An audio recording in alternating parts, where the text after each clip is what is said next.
केपी ओलीले लुकाएको अरबौंको सम्पत्तिको प्रमाण अदालतमा पेश। आफ्नै पालाका ठेकेदारको नाममा कालो धन लुकाएको प्रमाण अदालत पुग्यो। प्रधानमन्त्री बालेनलाई तत्काल एक्सन लिन स्वागत नेपालको कडा चुनौती। नेकपा एमाले अध्यक्ष एवं पूर्व प्रधानमन्त्री केपी शर्मा ओलीले कम्बोडियामा अवैध पैसा लुकाएको दावी गर्दै अधिवक्ता स्वागत नेपालले अदालतमा प्रमाण पेश गरेको बताएका छन्।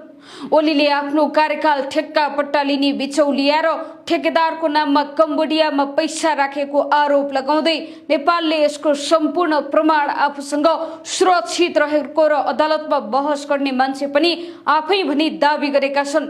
यसैबीच अधिवक्ता नेपालले यो प्रकरणमा देशका प्रधानमन्त्री बालेन शाहलाई तत्काल कडा कदम चाल्न र ओलीलाई हतकडी लगाउन ढिला नगर्न आग्रह गरेका छन्।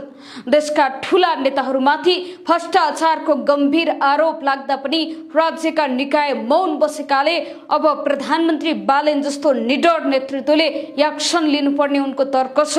यो दावीसँगै ओलीमाथि राजनीतिक दबाव बढेको छ।